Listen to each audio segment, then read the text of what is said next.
You're listening to Cars and Coffee, your local home for the latest in motorsports and automotive news here on 91.3 WHJE. And now, here's your host, Nathan Ward.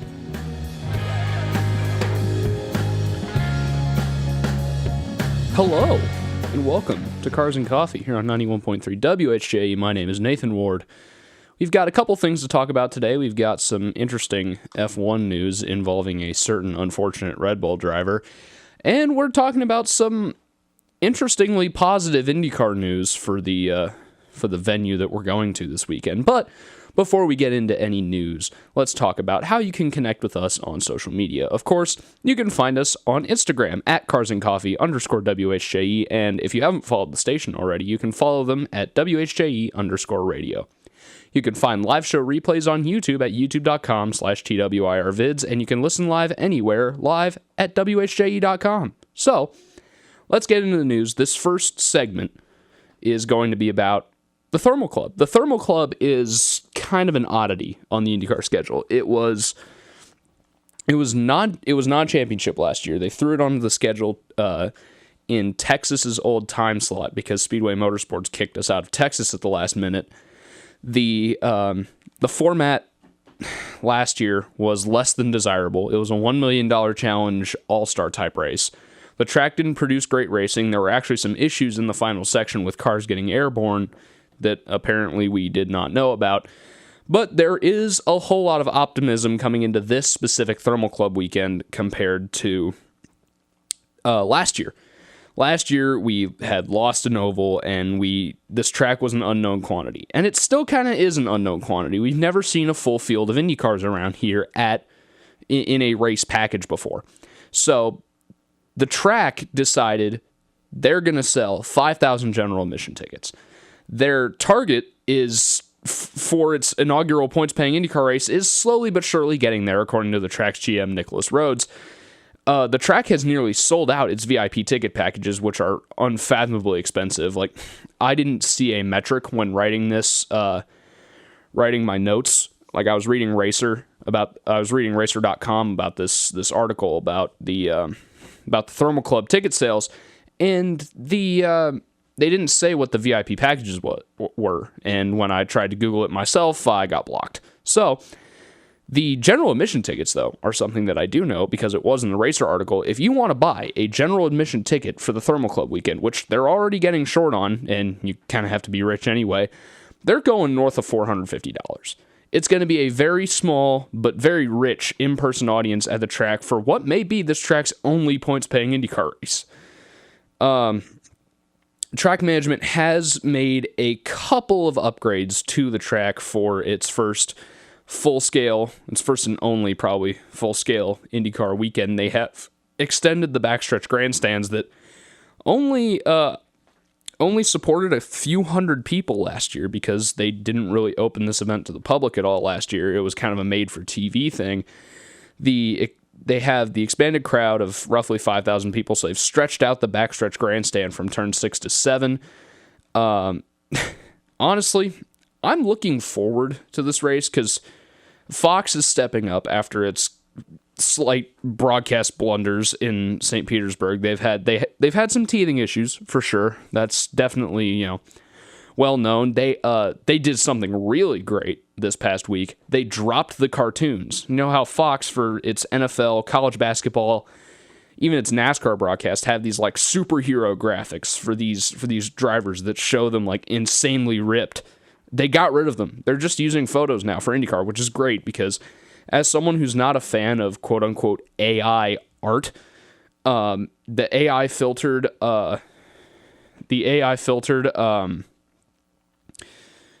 driver photos were not very well loved.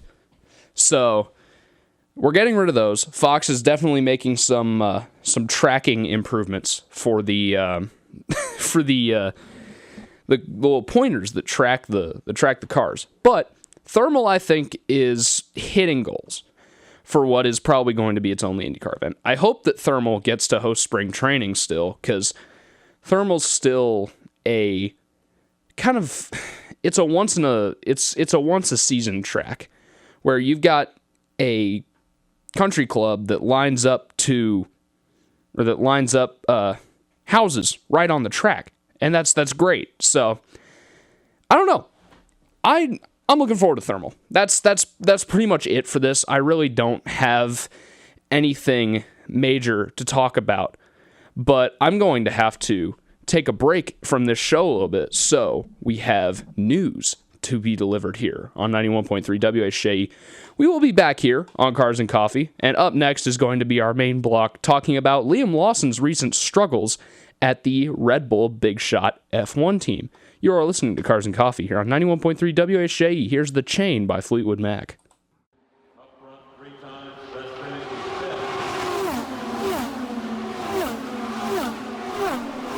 Don't go anywhere. Cars and Coffee will be right back here on 91.3 WHJE.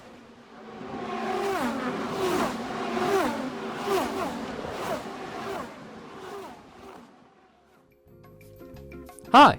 If you're listening to this, that means you're listening to the show on playback. I just want to say thank you for listening, and make sure to subscribe to our YouTube channel so you never miss full-length show replays when they're uploaded.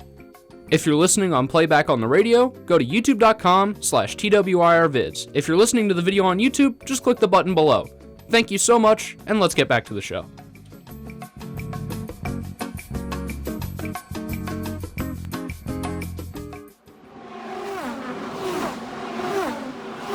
We now return to Cars and Coffee on 91.3 WHJE.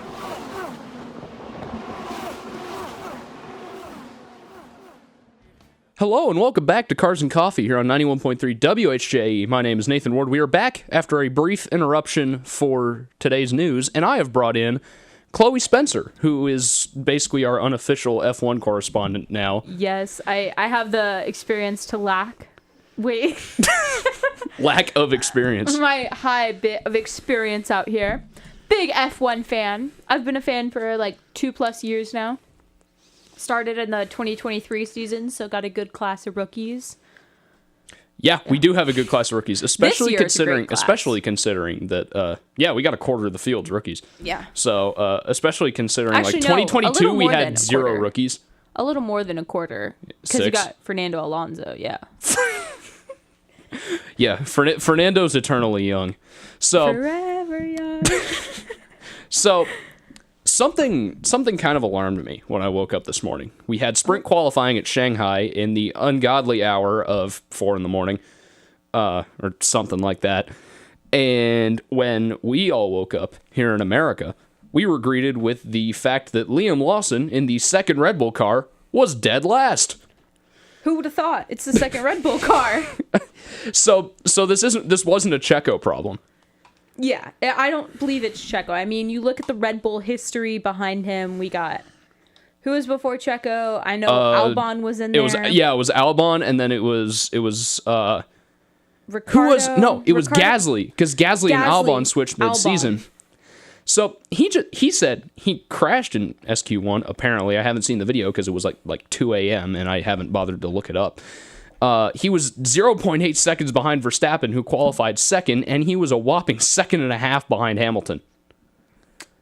Like, that'll do it. That's not good. Not good for the second Red Bull car. I feel like at this point, Red Bull is just trying to show that, even in equal machinery, Verstappen is so strong of a driver, but is it truly equal machinery? Best driver in the world. No, it's definitely not equal machinery. It's not. It's looking like a Williams 2024 Australia, where this is looking like a Williams year, to Williams be honest. for Red Bull. But I need Red Bull to pull through that win for the race so I can make my $8. But something really interesting about this is Lawson's never driven at Albert Park before. He's never driven at Shanghai International before.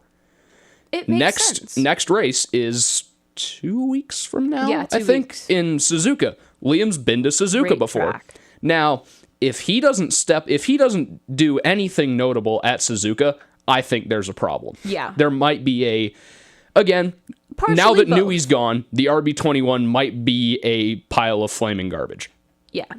And Max might just be that good.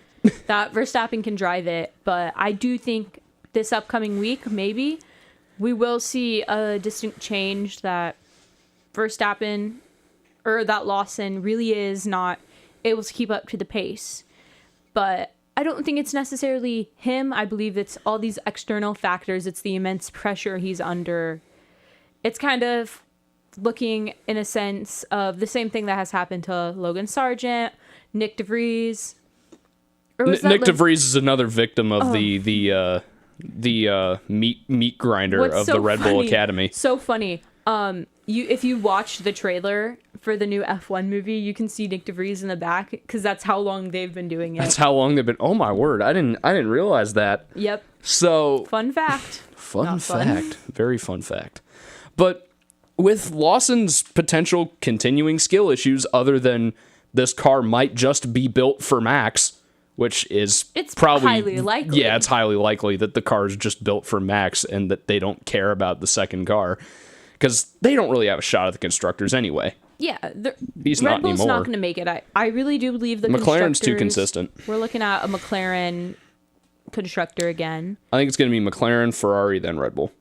At the moment, Mercedes is right behind McLaren. They're tied for P1 on the constructors chart. I really do think, as a Mercedes fan, I have hope that Mercedes will pull through. And Russell's a pretty consistent driver.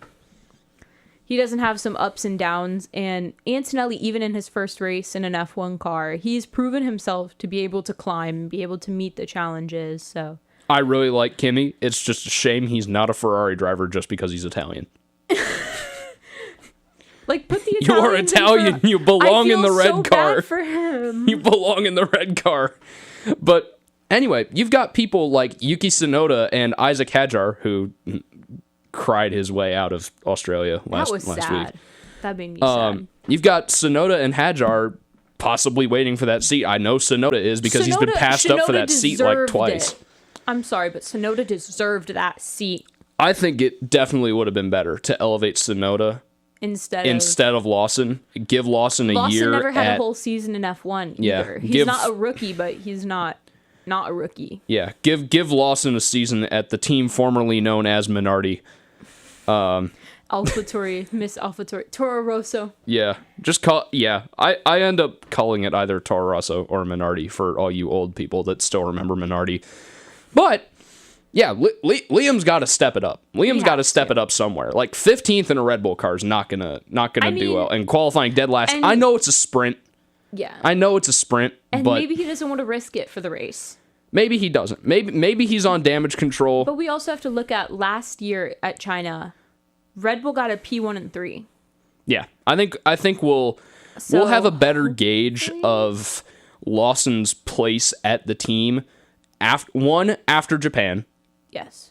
2 after this weekend, because we don't know if he's just damage controlling the car. Yeah. Yeah, it's a whole lot of unknowns, but it's really something that I wanted to talk about just because of how surprising it was for me to wake up this morning and see the Red Bull in 20th being out. It's the second seat Red Bull. Yeah. It's Red Bull's that second seat's been cursed ever since the 2-1. Talk to Danny Kvyat, Pierre Gasly, Alex Albon, Sergio Perez, now Liam Lawson. Ever since the 2-1, I don't remember what year that was with. I think the spirit of Mark Webber really cursed that second Red Bull seat ever since it was the 2-1. From flying away to his teammate flying well above him. Yep. So, before we go, because the bell is about to ring, I have to come back and make picks and make absolutely terrible predictions that I'll have to walk back next week. Chloe Spencer, who's your pick to win this week? Max Verstappen. Max Verstappen. Real. He has a great track record on China. I really think he does well with turns. I believe he's going to win. Word. You're listening to Cars and Coffee here on 91.3 WHG. Thank you to Chloe Spencer for coming in for this F1 segment. Here is Dreams by Fleetwood Mac.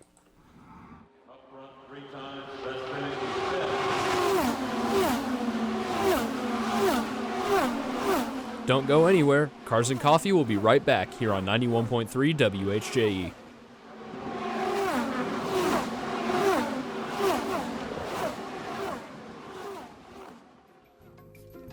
Hi. If you're listening to this, that means you're listening to the show on playback. I just want to say thank you for listening, and make sure to subscribe to our YouTube channel so you never miss full-length show replays when they're uploaded. If you're listening on playback on the radio, go to youtube.com/TWIRvids. If you're listening to the video on YouTube, just click the button below. Thank you so much, and let's get back to the show.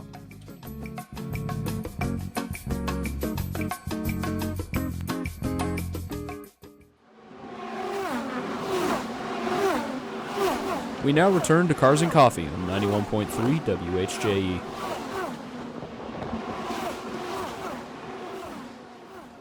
Back to Cars and Coffee here on 91.3 WHJE. The bell has just rang here at Carmel High School. I'm staying back here because I have to make some picks, talk about the races that are happening this week, and unfortunately have to walk back my claims next week. So, let's get started here. IndyCar is going to be at the Thermal Club this Sunday for the Thermal Club Grand Prix. I don't believe the race has a sponsor yet. It will be Sunday, March 23rd, 3 p.m. Eastern on Big Fox Network. F1.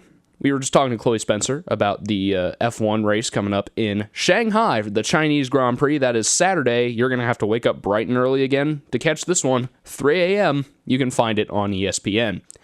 NASCAR, all three NASCAR Touring Series are going to be at Homestead Miami Speedway. The NASCAR Truck Series is going to be contesting the Baptist Health 200 at Homestead Miami Speedway, 8 p.m. tonight on Fox. The NASCAR Xfinity Series will contest the Hard Rock Bet 300 tomorrow at 4 p.m. You can find that on the CW. And the main fixture of the weekend, the Cup race, is the Straight Talk Wireless 400. That will be going on at the same time as the IndyCar race, 3 p.m. Eastern Time on FS1. Now, going into the picks real quick before I get out of here. IndyCar, Thermal Club really doesn't... We saw this last year. The pole sitter just ran away. I think it'll happen again this year. I think whoever gets the pole is going to win. I think the guy who's going to get the pole, I think the person that has shown that they have the most confidence in the Thermal Club track is Alex Palou.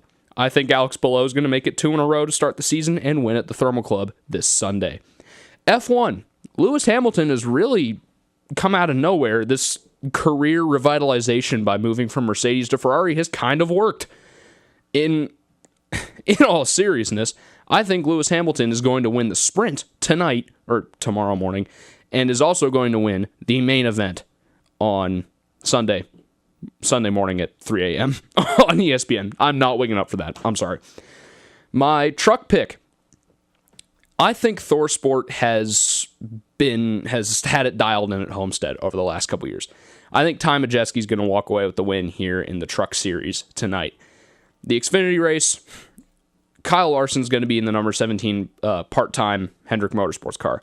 Whenever there's a Cup driver in the field, I'm going to have to pick the Cup driver. I'm sorry. It's just, I think it's basic logic.